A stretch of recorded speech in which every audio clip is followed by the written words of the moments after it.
हिंदी और अनुवाद विषयक व्याख्यानमाला के अंतर्गत आपका अभिवादन है। हम इस श्रृंखला के अंतर्गत चर्चा कर रहे हैं अनुवाद की प्रासंगिकता, उसकी उपादेयता और आज की अवधि में, समय में, समाज में उसकी सार्थकता पर। अनुवाद का इतिहास, अनुवाद के प्रति एक नकारात्मक दृष्टि का इतिहास रहा है।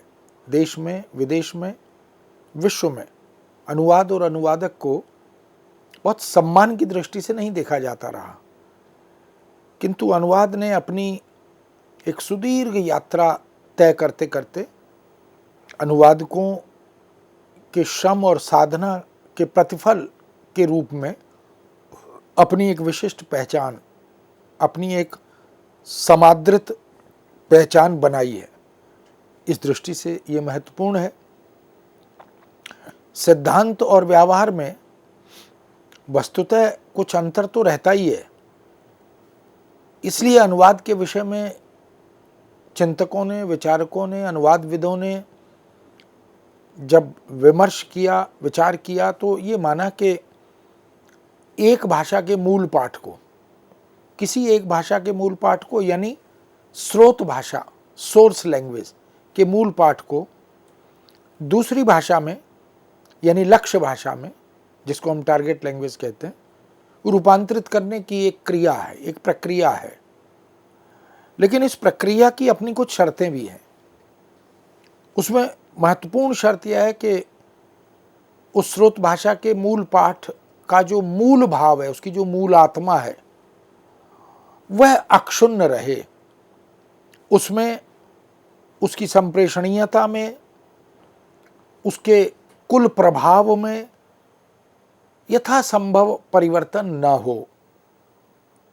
जबकि व्यावहारिक रूप से ये थोड़ा कठिन और कुछ कुछ असंभव सा कार्य है, क्योंकि दोनों भाषाओं की प्रकृति, स्रोत भाषा जिस भाषा में वो सामग्री उपलब्ध है जिसका अनुवाद किया जाना है, और लक्ष्य भाषा जिस भाषा में अनुवाद किया जाना है, इन दोनों की प्रकृति में अंतर होता है। इन दोनों की व्याकरणिक व्यवस्था में भी अंतर होता है। इन दोनों की ग्राह्यता का भी अंतर हमें स्पष्ट रूप से दिखाई देता है, क्योंकि मूल भाषा का जो ग्राहक है, मूल भाषा का जो पाठक, श्रोता या दर्शक है, वो स्वाभाविक है कि भिन्न होता है, और लक्ष्य भाषा जिसमें अनुवाद किया जा रहा है, उसका श्रोता, पाठक या ग्राहक वो भिन्न होता है। युग का, समय का अंतर भी मूल रचना और रचनाकार का समय, और अनूदित रचना और अनुवादक का समय, इसमें भी अंतर होता है। अब ये निर्भर करता है कि क्या अनुवादक मूल रचना और रचनाकार के वातावरण को, परिवेश को, उस युग की परिस्थितियों को, मानसिकता को आत्मसात कर पाता है, और यदि कर पाता है तो कितना कर पाता है। उन सब बातों से इसका संबंध बनता है। वस्तुतः जिस भाषा की मूल सामग्री का अनुवाद किया जाता है उसी को स्रोत भाषा कहते हैं, और जिस भाषा में अनुवाद किया जाता है वह लक्ष्य भाषा होती है।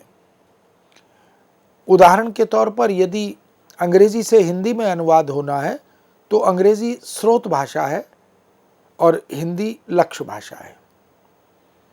अनुवाद में यह भी सहज संभाव्य है कि जो लक्ष्य भाषा है वह स्रोत भाषा बन जाए, यानी हिंदी से अंग्रेजी अनुवाद होगा तो स्थिति इसके ठीक विपरीत हो जाएगी। ठीक ऐसे ही विदेशी भाषा से भारतीय भाषा में, या भारतीय भाषा से किसी विदेशी भाषा में अनुवाद हो तो उसी आधार पर स्रोत भाषा और लक्ष्य भाषा का निर्धारण हो जाता है। लेकिन ये हम जानते हैं कि भारोपीय परिवार की भाषाओं में भी शब्द संपदा का, मुहावरे लोकोक्तियों का, व्याकरणिक संरचना का, वाक्य की संरचना का, इन सब का अंतर तो रहता ही है। इसलिए अनुवादक के सामने ये तमाम तरह की चुनौतियाँ, तमाम तरह की सीमाएं ये रहती हैं। अनुवाद की पूर्ण प्रक्रिया पर अगर हम दृष्टि डालें तो ये कह सकते हैं कि अनुवादक के लिए इन दोनों भाषाओं का ज्ञाता होना, अधिकारी होना, यह तो अत्यंत आवश्यक है ही। उसे स्रोत भाषा भी आनी चाहिए, उसे लक्ष्य भाषा भी आनी चाहिए, किंतु इसके साथ साथ उसे उस विषय का ज्ञान भी होना चाहिए जिस विषय की वो रचना है। मान लीजिए वो मनोविज्ञान की रचना है, वो दर्शन की रचना है, वो अध्यात्म की रचना है, वो भक्ति या प्रेम की रचना है, वो विज्ञान, तकनीक और प्रौद्योगिकी की रचना है, वो कृषि विज्ञान की रचना है। जिस किसी भी विषय की रचना है, अनुवादक को उस विषय का मूलभूत या प्राथमिक ज्ञान तो होना ही चाहिए। अगर विधि का अनुवाद करना है और अनुवादक को विधि की समझ नहीं है तो वह संभवतः न्याय नहीं कर पाएगा। अगर इसी प्रकार किसी भी अन्य क्षेत्र, अनुशासन या विधा की सामग्री का अनुवाद करना है तो अपेक्षा यह होती है कि उसे उस विषय का ज्ञान अर्जित करना चाहिए। अगर नहीं भी है तो उसे उसकी पृष्ठभूमि, उसका मूल मंतव्य ये समझ लेना चाहिए। अनुवादक सर्वप्रथम एक भाषा विशेष का चयन करता है, यानी जिसकी सामग्री स्रोत भाषा में उपलब्ध है अनेक रूपों में, वह उस भाषा को चुनता है जिसकी बोधगम्यता उसके पास है। यदि अंग्रेजी की बोधगम्यता नहीं है तो उससे वह लक्ष्य भाषा में अनुवाद करने में अनेक सीमाओं का, समस्याओं का सामना करेगा। यानी कार्य साधक ज्ञान तो स्रोत भाषा का चाहिए ही। हम उसको पढ़ सकें, उसे समझ सकें, उसकी मूल भावना को आत्मसात कर सकें, तभी हम उसका अंतरण लक्ष्य भाषा में कर सकते हैं। लेकिन स्रोत भाषा के कार्य साधक ज्ञान के साथ साथ लक्ष्य भाषा का आधिकारिक ज्ञान भी चाहिए। वह क्यों चाहिए? क्योंकि लक्ष्य भाषा में उसे अनुवाद करते हुए, अनुवाद करने पर वाक्य विन्यास उसी भाषा में निर्मित करना है, शब्द उसी भाषा से चयन करना है, प्रकृति, व्यवस्था, संरचना, भावना, ये सब लक्ष्य भाषा में उसे विचारित करनी है। इस तरह स्रोत भाषा के अगर रूप स्वरूप पर उसे अधिकार होना चाहिए तो लक्ष्य भाषा के मनोविज्ञान पर, समाज मनोविज्ञान पर, इस पर भी उसकी पकड़ होनी चाहिए। अनुवादक स्रोत भाषा के मूल लेखक से भी अवगत हो, परिचित हो।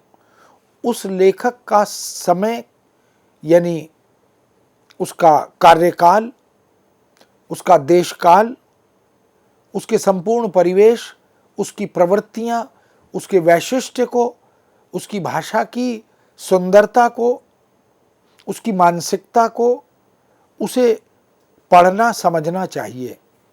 युग परंपराओं से, यानी उस युग की परंपराओं से भी उसे अवगत होना चाहिए, परिचित होना चाहिए, जिस युग का वह रचनाकार है, जिसकी रचना का अनुवाद किया जाना है। मान लीजिए कि कालिदास का अनुवाद करना है या शेक्सपियर का अनुवाद करना है, तो कालिदास के या शेक्सपियर के युग में जाकर उस युग के बोध से जुड़ना होगा, अनुवादक को जुड़ना चाहिए, क्योंकि युग का प्रभाव रचना और रचनाकार पर निश्चित रूप से होता है। और उस युग में जिस तरह की धारणाएं, मान्यताएं, परंपराएं विद्यमान हैं, जीवन शैली, आचरण, संस्कार, व्यवहार, इन सब से भी उसे अध्ययन के आधार पर परिचित होना आवश्यक होता है। तभी वह समझ सकता है कि कालिदास ने अपने युग में रहकर अपनी रचना का सृजन करते हुए किस प्रकार की नवीनता, मौलिकता को प्रस्तुत किया, किस तरह वह बाकी सब रचनाओं और रचनाकारों से भिन्न हो गए, उनका प्रदेय क्या है, उनकी भाषा, उनकी शैली क्या है, ये सब चीज़ें वो तभी जान सकता है। ऐसे ही शेक्सपियर के संदर्भ में भी, क्योंकि शेक्सपियरियन इंग्लिश एक अलग तरह की अंग्रेज़ी है, तो जब तक उस भाषा के विज्ञान को, उस भाषा के मनोविज्ञान को हम नहीं समझेंगे, तब तक हम उसका ठीक से अनुवाद नहीं कर पाएंगे। इसलिए मूल कृति का कथ्य, मान लो शेक्सपियर की किसी नाट्य रचना का कथ्य है, या कालिदास, भर्तृहरि या वाल्मीकि, उस युग के उन विराट महान कवियों, रचनाकारों की किसी रचना का कथ्य है और उसका शिल्प है, उसकी बनावट है, उसका स्वरूप है, इसको जानना समझना भी अत्यंत आवश्यक है। दोनों ही दृष्टियों से अनुवादक को मूल रचना के कथ्य और शिल्प, इसका विश्लेषण करना आवश्यक हो जाता है, और उसी के आधार पर फिर वह अपनी एक धारणा बनाता है, अपनी एक अनुवाद करने की राह प्रशस्त करते हुए संरचना बनाता है, और मनोमस्तिष्क में उसके ये बात बड़ी स्पष्ट हो जाती है कि इसमें क्या है जिसे उसे अपने अनुवाद के पाठकों तक पहुंचाना है, किस तरह पहुंचाना है, उसकी सीमाएं और शक्तियां क्या हैं, इन सब बातों का भी ध्यान उसे रखना होता है।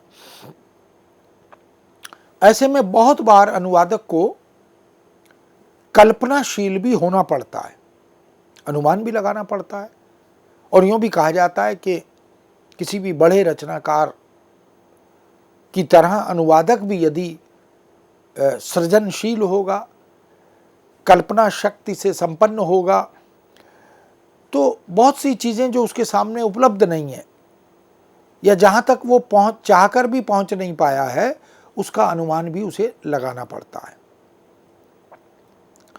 जैसे कविता का अनुवाद करना है, तो अनुवादक के पास कवि का मन तो होना चाहिए, कवि हृदय होना चाहिए, संवेदनाएं होनी चाहिए, काव्य के स्वरूप, काव्य के अंग, इनसे उसका परिचय होना चाहिए, तभी वो उसके साथ, क्योंकि कविता का अनुवाद सामान्यतः साहित्य में एक कठिन यात्रा का द्योतक है, परिचायक है, पर काया प्रवेश की यात्रा तय करनी पड़ती है, दूसरे के गर्भ को धारण करना पड़ता है।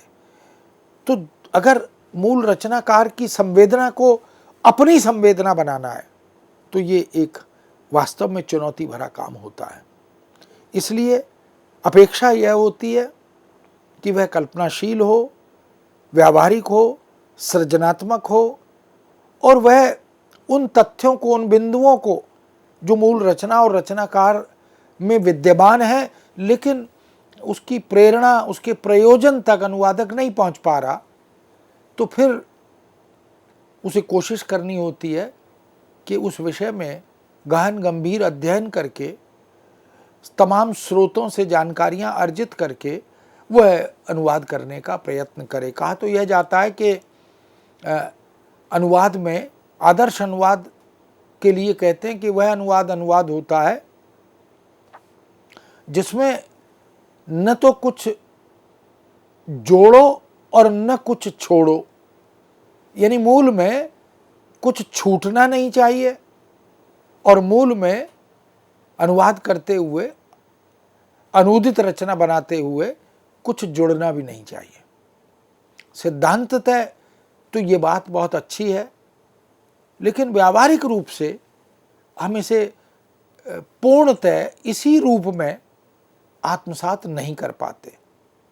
जो अनुवाद करते हैं, करना जानते हैं, वो इस बात से सहमत होंगे कि न चाहते हुए भी अनुवादक को बहुत बार बहुत कुछ छोड़ना पड़ता है, और बहुत बार बहुत कुछ जोड़ना भी पड़ता है। किंतु ये रचना और रचनाकार के साथ न्याय करने की दृष्टि होती है, क्योंकि जो ग्राहक है, जो पाठक है, जो सहृदय है, जिसके लिए अनुवाद किया जा रहा है, उस तक वो सामग्री मूल रूप में मूलवत यथासंभव मूलवत पहुंचे, इसका प्रयत्न वो करता है। सायास छोड़ने या जोड़ने का कोई विचार अनुवादक के मन में नहीं होता, लेकिन सीमाएं होती हैं, शक्तियां होती हैं, बहुत सी समस्याएं, चुनौतियां होती हैं, बहुत सी।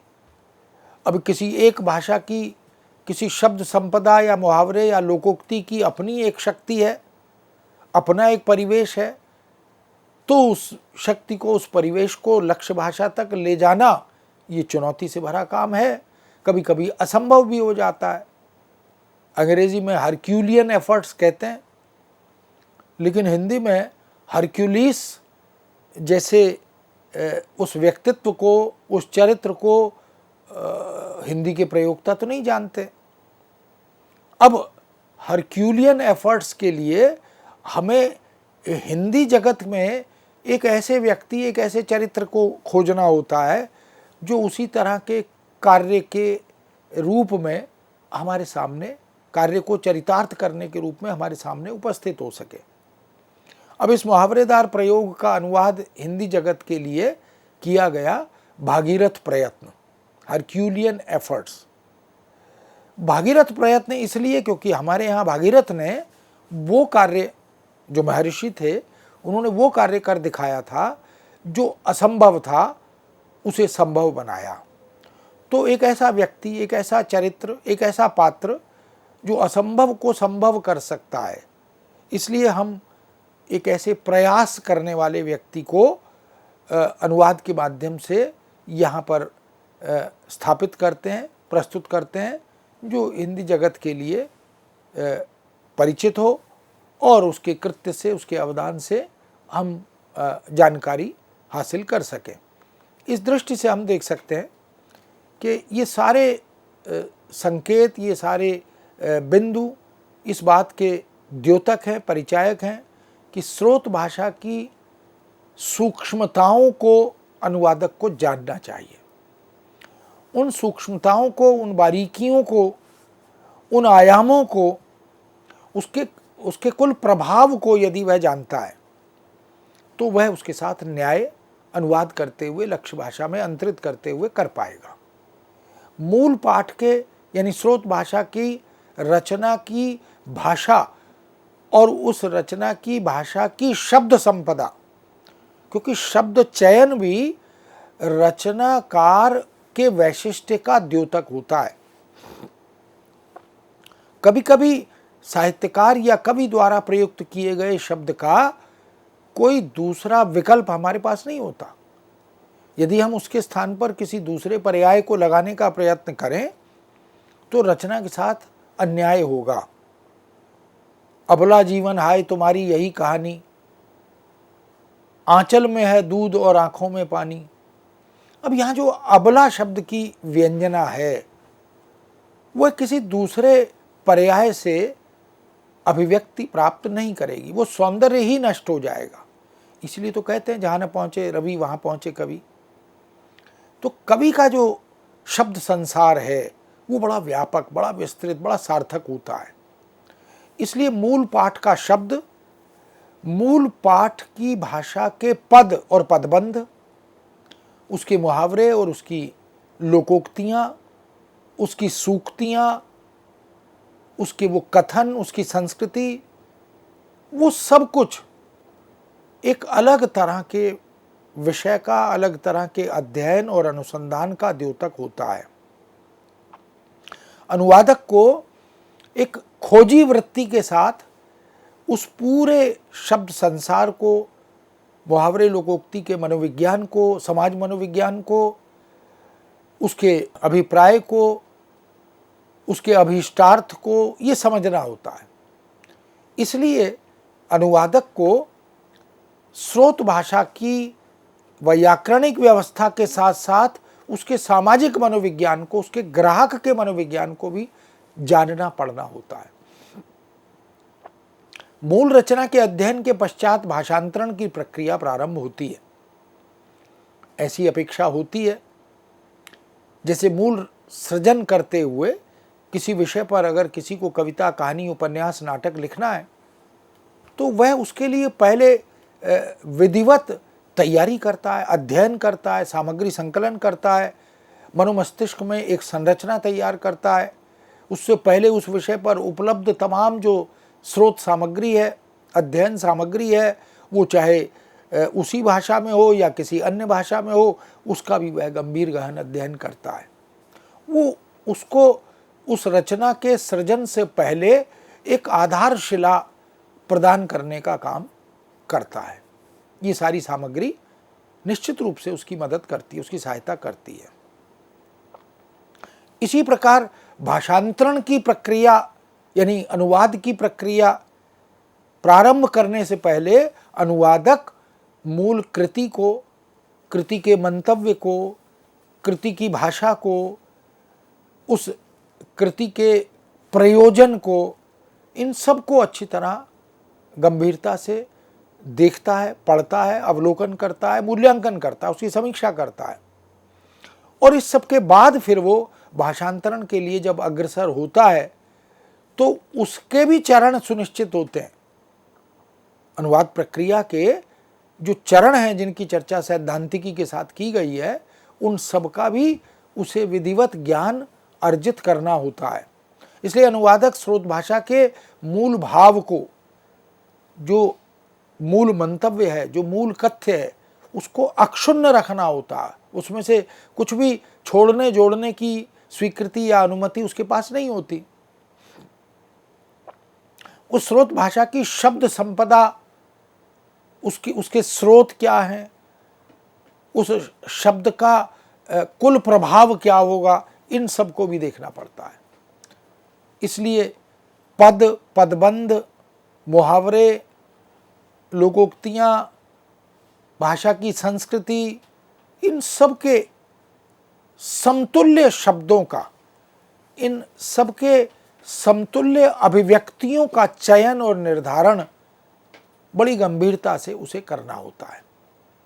बहुत महत्वपूर्ण यह हो जाता है कि अनुवाद करते हुए स्रोत भाषा की शब्द संपदा के समतुल्य अनेक शब्द अगर मिल रहे हैं तो किस शब्द का चयन करें और क्यों करें, किस शब्द का चयन न करें और क्यों न करें, इसका बोध भी उसके पास होना चाहिए। इस प्रक्रिया में यह लक्ष्य भाषा की प्रकृति को अपने मनोमस्तिष्क में विधिवत आत्मसात करता है, भावों की अभिव्यक्ति करता है और मूल कृति का लक्ष्य भाषा में अंतरण वो इस पूरी जो दुरूह प्रक्रिया है उससे गुजरते हुए करता है। ये प्रक्रिया स्वाभाविक है कि कोई सरल सहज प्रक्रिया नहीं है, लेकिन यदि अनुवादक सक्षम है, दक्ष है, साधक है, अभ्यास से जुड़ा हुआ है, अनुभव से जुड़ा हुआ है, तो फिर उसे इस प्रकार की प्रक्रिया को आत्मसात करते हुए कोई कठिनाई प्रतीत नहीं होती। वह उसका अभ्यस्त होने से, आदी होने से आनंद लेने लगता है। इस तरह अर्थ संप्रेषण की दृष्टि से, यानी मूल भाषा के शब्द संपदा, मुहावरे, लोकोक्तियों आदि के निहितार्थ या मंतव्य को, अर्थ को संप्रेषित करने की दृष्टि से अनुवादक वाक्यों को भाषा के स्तर पर प्रवहमान बनाता है। अगर वाक्य को अनुदित साहित्य में, अनुदित रचना में पाठक को वाक्य पढ़ते हुए, शब्द पढ़ते हुए, मुहावरे, लोकोक्ति का अध्ययन करते हुए यह प्रतीत होने लगे कि यह अनुवाद है, यानी स्रोत भाषा की मूल भावना उसमें प्रतिबिंबित होने लगे भाषा में, शब्द में, तो यह कोई बहुत अच्छी स्थिति नहीं होती। इसीलिए अनुवाद की सहज सरल परिभाषा देते हुए कहते हैं कि it should be like an original, यानी अनुवाद वह जो अनुवाद ना लगे। तो अनुवादक को इस बात का भी ध्यान रखना होता है कि स्रोत भाषा की शब्द संपदा को, अभिव्यक्ति को लक्ष्य भाषा में अंतरित करते हुए उस पाठक को, अनुदित पाठ के पाठक को ये लगना नहीं चाहिए कि ये मूल भाषा के किस मुहावरे का अनुवाद है, किस लोकोक्ति का अनुवाद है, किस शब्द का अनुवाद है। हालांकि तकनीकी शब्द के अंतर्गत, यानी वैज्ञानिक और तकनीकी शब्दावली की बात करें तो वहाँ पर स्थितियाँ बिल्कुल भिन्न है, क्योंकि वहाँ तो जो समतुल्य उसके पर्याय हैं वो निर्धारित हैं, उसमें कोई छूट लेने, परिवर्तन करने की अनुमति अनुवादक के पास सामान्यतः नहीं होती। इस तरह हम देख सकते हैं कि सहजता को, सरलता को, बोधगम्यता को, स्पष्टता को केंद्र में रखकर ही अनुवादक भाषांतरित करता है। स्रोत भाषा की अपनी पृथक प्रकृति होती है, संरचना होती है, परिवेश होता है उसका, और उसका व्याकरण होता है, उसका शब्द सामर्थ्य होता है, उसकी विशिष्ट शैली होती है। जबकि लक्ष्य भाषा का अस्तित्व एक भिन्न प्रकार की, एक अलग तरह की संरचना का द्योतक होता है। उसकी प्रकृति अलग होती है, उसकी व्याकरणिक व्यवस्था अलग होती है। ऐसे में हम स्रोत और लक्ष्य भाषा दोनों के महत्व को स्वीकारते हुए भी लक्ष्य भाषा की व्याकरणिक व्यवस्था और वाक्य संरचना को अधिक महत्वपूर्ण मानते हैं, क्योंकि अंतरण तो जिस वर्ग और जिस समुदाय के लिए किया जाना है वो लक्ष्य भाषा ही है। तो यदि लक्ष्य भाषा की प्रकृति को आत्मसात करके अनुवाद नहीं करेंगे, उसकी व्याकरणिक व्यवस्था का सम्मान करते हुए अनुवाद नहीं करेंगे, तो संभवतः हम बोधगम्य या संप्रेष्य अनुवाद ये नहीं कर पाएंगे। इसीलिए बार बार कहा जाता है कि स्रोत भाषा बहुत महत्वपूर्ण है, उसकी उपेक्षा नहीं की जा सकती। उसमें अनुवादक को कम से कम कार्यसाधक ज्ञान होना चाहिए, पठनीयता, बोधगम्यता यह उसके पास होनी चाहिए। लेकिन लक्ष्य भाषा जिसमें अनुवाद करके उसकी पूरी संरचना, उसका पूरा एक स्वरूप निर्धारित करना है, सुनिश्चित करना है, उसमें उसे आधिकारिक ज्ञान होना चाहिए। इस तरह अनुवादक को दोनों भाषाओं की प्रकृति, दोनों भाषाओं की संरचना, इसका यदि पूर्ण ज्ञान होगा तो वह बहुत अच्छे अनुवाद को, बहुत अच्छी अनुदित रचना को प्रस्तुत कर पाएगा। अनुवादक स्रोत भाषा और लक्ष्य भाषा के मध्य एक सेतु निर्माण करता है, समायोजन करता है। इसलिए भाषा की संरचना और संप्रेषणीयता का पूरा ध्यान उसे रखना ही होता है। यदि वो करता है तो फिर वो उसके साथ न्याय कर पाता है। मित्रों, इस विषय को हम यहाँ विराम देते हैं, पुनः आपके समक्ष उपस्थित होंगे। आज्ञा दीजिए। नमस्कार।